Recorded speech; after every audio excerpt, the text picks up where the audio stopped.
नमस्कार साथियों मैं आज वर्मी कंपोस्टिंग या केचुआ खाद के रिगार्डिंग आपको ए टू जेड इन्फॉर्मेशन देने वाले हैं।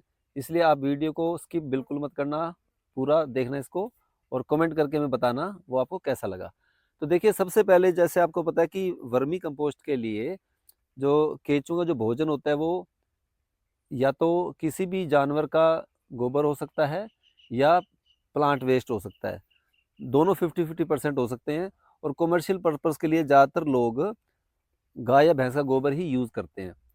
इसमें एक बात का ध्यान रखना है कि इस गोबर में किसी तरह की मिट्टी या कचरा नहीं मिक्स होना चाहिए, यानी पक्के फर्श का गोबर होना चाहिए। आप जैसे देख पा रहे होंगे। अब जब आपने गोबर ले आए, गोबर का चयन करते समय ध्यान रखना कि जो गोबर है वो 15 दिन से लेकर 1 महीने तक पुराना हो सकता है। इसकी पहचान के लिए एक तरीका ये भी हो सकता है कि आप जब अब गौशाला में जाते हैं तो आपको शायद ना पता लगे कि वो कितने दिन का पुराना है। गोबर का रंग भूरे रंग का हो सकता है, काला गोबर नहीं होना चाहिए। अगर वो काला है इट मीन्स वो डिकम्पोज हो चुका है। इसके बाद देखिए, जब आप गोबर लेके आ गए, अब गोबर को ठंडा कैसे करना है। अब इसके भी दो तरीके हैं, या तो आप गोबर को फावड़े से 2-3 बार काट लगा लो, या इसको पानी से पूरा भर के रखो। ध्यान रहे कि पानी इसमें से निकलना नहीं चाहिए, क्योंकि अगर पानी नीचे से निकलेगा तो इसमें से जो न्यूट्रिएंट है वो भी पानी के साथ बह जाते हैं। इसके बाद देखिए, जब आपने गोबर ठंडा कर लिया, अब इसको बेड्स में डालना है। तो आगे मेरे साथ आइए, आपको दिखाता हूँ हमने बेड्स किस तरह बनाए हुए हैं। वैसे तो काफ़ी तरह के बेड्स बन जाते हैं मार्केट में। HDPE एक तरह का बैग आता है, रेडीमेड बेड्स आते हैं जिसकी लंबाई लगभग 12 फीट होती है, ऊंचाई 2 फीट होती है, चौड़ाई 4 फीट होती है। लेकिन वो 2-2,500 का आता है। वो अगर किसी पास स्पेस कम है तब तो वो ठीक है, लेकिन अगर हम खुले में कर रहे हैं, हमारे पास स्पेस की कमी नहीं है, तब हम इस तरह बेड बनाएंगे जिस तरह हमने बनाए हुए हैं। जहाँ मैं खड़ा हूँ ये बिल्कुल 2 बेड हमने पक्के बनाए हैं। रास्ते में भी ईंटें लगी हैं, और ये भी जो जहाँ पे खाद तैयार हो रही है ये भी नीचे से पक्का है। उसके बाद जैसे एक हमने 2 बेड ये बनाए हैं ग्रीन नेट पे। जैसे आपको ये दिखाई दे रहा है, हमने ग्रीन नेट पे बनाया है। नीचे यानी कि ये जो है ये ग्रीन नेट बिछा हुआ है। और हमने काफ़ी बेड कच्चे रखे हैं बिल्कुल, यानी नीचे कुछ भी नहीं बिछाया। और कुछ बेड हमने पॉलीथीन का यूज़ किया है, यानी हम चारों तरह के बेड का यूज़ कर रहे हैं। हर एक के अपने अपने फ़ायदे हैं और कुछ का थोड़ा बहुत नुकसान भी है, लेकिन सीज़न के हिसाब से ये हर एक का अपना फ़ायदा नुकसान है। हमें चारों में ही बेनिफिट लग रहा है तो हम चारों पे कर रहे हैं। इसके बाद देखिए, अब जब हमने बेड में फिर गोबर डालना है, जैसे आप ये देख पा रहे हो सामने, देखिए इधर हमने गोबर डाल लिया। अब जब गोबर यहाँ पे डालने के बाद इसको पानी डाल के, पानी का छिड़काव करके इसको ठंडा करना है। अब ये 4-5 दिन लगातार हम जब इसमें पानी डालते हैं तो गोबर ठंडा हो जाता है। हम उसको चेक करेंगे हाथ डालकर। अगर हमें हाथ डालते हैं तो अगर हमें गर्माइश नहीं लग रही, इट मीन्स वो गोबर ठंडा हो चुका है, उसमें हम कोई केचुए डाल सकते हैं। अब इसके बाद हम केचुए डाल देते हैं इसके अंदर। केचुए डालने के 2-3 तरीके हैं, या तो आप थोड़ी थोड़ी जगह पे दूर दूर डाल दो, या बीच में एक एक थोड़ी सी खाली सी बनाकर उसमें डाल सकते हैं। तो 2-3 तरीके हैं, आपको जैसा ठीक लगे वो आप डालोगे, वो केचुए अपने आप नीचे चले जाएंगे। इसके बाद जब हमने केचुए डाल दिए, तब इसके इसके बाद काम होता है हमारा इसको ढकने का। अब ढकने के भी कई तरीके हैं, कई चीज़ों से हम ढक सकते हैं। जैसे इसमें सबसे बेस्ट होती है जूट की बोरी, जैसे ये आपको दिखाई दे रही है। ये जो गनी बैग बोल देते हैं, या जूट की बोरी है, इससे हमें इसको ढकना होता है, क्योंकि ये मॉइस्चर को भी मेंटेन करता है और इसमें सर्दी और गर्मी से भी बचाव रखता है। लेकिन इसमें कमी ये है कि थोड़ा सा महंगा पड़ता है, क्योंकि एक साइकिल के बाद, यानी एक साइकिल के मतलब जैसे 70 से लेकर 90 दिन में एक साइकिल पूरा होता है, तो उसके बाद हमें नया ये जूट बैग लाना पड़ता है। एक जूट बैग की कॉस्ट लगभग 20 रुपए के आसपास पड़ती है। तो एक बैग का जो 250 रुपये खर्चा इसका हो जाता है। तो इसके बाद दूसरा जो हम यूज़ करते हैं, जैसे आप देख रहे हैं पराली, ये पुआल का यूज़ करते हैं हम लोग। तो ये बढ़िया है, लेकिन इसमें कमी ये होती है कि जब इसको हम हटाते हैं तो इसके अंदर कुछ इसका रेजिड्यू बच जाता है, यानी कि जो इसके थोड़ा बहुत इसके जो टुकड़े हैं वो इसके अंदर मिक्स हो जाते हैं खाद के अंदर। लेकिन इसके अंदर भी वैसे समस्या नहीं, थोड़ी सी मेहनत ज़्यादा है। लेकिन इसमें बल्कि जूट की बोरी से कई बार इसमें ज़्यादा सर्दियों के समय और गर्मियों के समय ये ज़्यादा बेनिफिशियल है। उसके बाद हम एक और मेथड यूज़ करते हैं, हम इसको ग्रीन नेट से भी कवर करते हैं। जैसे हम आपके सामने वो देखो, 2 बेड पे हमने ग्रीन नेट भी लगाया है।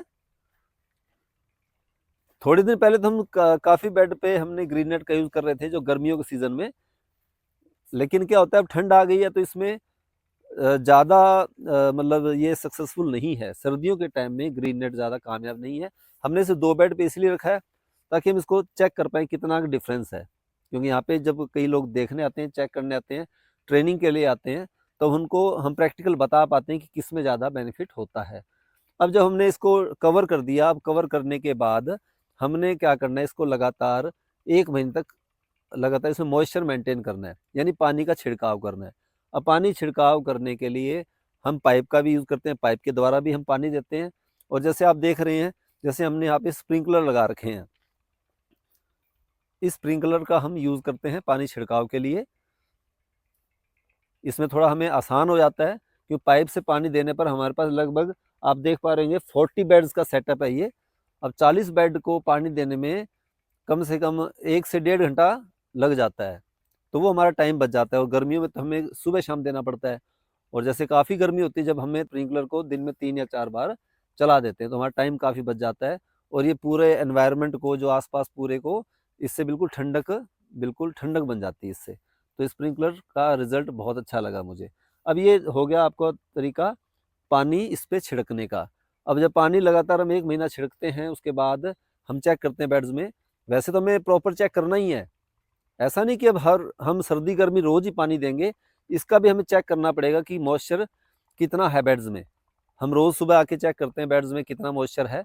अब जैसे सर्दी में तो हम हफ्ते में 2 बार ही पानी दे रहे हैं, ठीक है। गर्मियों में हो सकता है हमें दिन में 2 बार देना पड़े, तो डिपेंड करता है मौसम पे। अब जब खाद तैयार हो जाती है तो हमने क्या करना है, हफ्ता इसको पानी को रोकना है एक बार, यानी 30 से 40 दिन के बाद जब खाद तैयार हो जाती है हमारी, जो फर्स्ट लेयर उतरने वाली होती है, तो हमें उसको पानी देना बंद करेंगे। और क्या करेंगे, हफ्ते बाद जब हम इसकी जिससे कवर किया है, चाहे पराली से कवर किया है, चाहे जूट की बोरी से कवर किया है, तो हम इसको क्या करेंगे, हटाएंगे।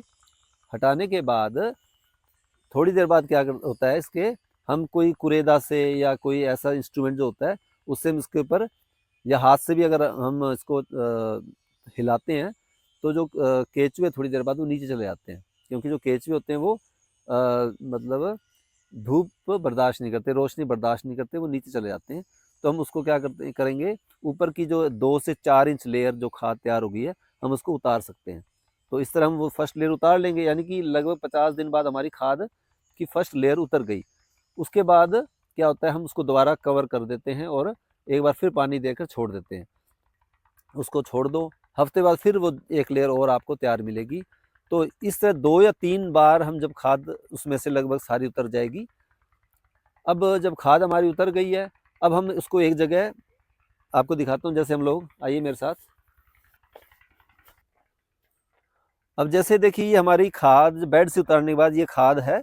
अब इसमें देखो, आपको ये कुछ है ना, कुछ पार्ट्स जो हैं वो केचुए ने साइड्स में जो रह जाते हैं, वो कई बार केचुए नहीं खा पाते। तो इसमें जो आपको दिखाई दे रहे हैं कुछ पार्ट्स इस तरह के, अब इसको हम क्या करेंगे, अगर हमने इसको खेत में अपने यूज़ करना है तो कोई दिक्कत नहीं, इसको खेत में यूज़ कर सकते हैं। लेकिन अगर हमने इसको सेल करना हो तो हमें इस तरह की फाइन क्वालिटी चाहिए। जैसे देखो, छानने के बाद, ये छानने के बाद बिल्कुल ये देखो चाय पत्ती तरह बन जाती है। तो हमारे पास जो छानने के लिए हमने ये मशीन बनवाई हुई है, इसको हम आराम से इसको इस तरह घुमाते हैं। अब एक यहाँ से वर्कर यहाँ से घुमाएगा, इधर से खाद इसमें डलती है और जो खाद छन के नीचे गिर जाती है। और जो वेस्ट मटेरियल है, जैसे आप देख पा रहे होंगे, इधर देखिए। अब जैसे जो ये मटेरियल बच गया, देखिए इसका हम क्या करेंगे, इसको कुछ लोग तो इसको क्रश करके दोबारा उसमें मिक्स कर देते हैं वर्मी कंपोस्ट में ही। लेकिन हम लोग क्या करते हैं, देखिए हमने एक यहाँ पे एक पिट बना रखा है, जैसे आप देख पा रहे होंगे। इस पिट में ये लगभग 2 फीट गहरा है और 20 फीट लंबा है।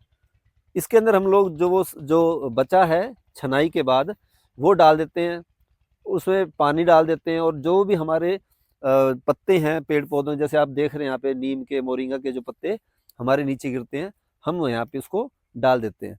तो ये हमारी खाद, इसको हम इसमें जीवामृत का स्प्रे कर देते हैं। हमारे पास देखो ये जीवामृत भी है, ये जीवामृत इस पे हम स्प्रे करेंगे।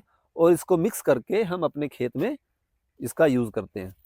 तो यानी कि हम जो उसका वेस्ट होता है, उसका जो रेज़िड्यू होता है, उसका भी हम अपने खेत में यूज़ कर सकते हैं। तो साथियों, खाद को छानने के बाद जैसे आप देखो, ये हमने यहाँ पे स्टोर कर लेते हैं एक बार, ये छानने के बाद। अब हमने इसका क्या करना है, अब इसको पैकिंग करनी है। अब पैकिंग हम दिखाते हैं आपको। हमें देखो, ये 40 किलो के बैग्स हमारे पास हैं, 20 किलो के हैं, और हम छोटी पैकिंग भी रखते हैं। जैसे ही देखो, 2 किलो की, 4 किलो की, इस तरह हम पैकिंग करके यहाँ से सेल करते हैं। तो साथियों, मैंने पूरी कोशिश की है कि लगभग इसमें वर्मी कंपोस्ट की लगभग सारी इन्फॉर्मेशन आपको मैं दे पाऊँ। फिर भी अगर हमसे कोई कमी रह गई है तो आप उसमें कमेंट करके हमसे क्वेश्चन पूछ सकते हैं। अगर आपको वीडियो अच्छी लगी, इन्फॉर्मेटिव लगी, तो आप प्लीज़ लाइक कीजिए। चैनल को अभी तक सब्सक्राइब नहीं किया तो चैनल को सब्सक्राइब कीजिए, और जल्द ही मिलते हैं नेक्स्ट इन्फॉर्मेटिव वीडियो के साथ। धन्यवाद।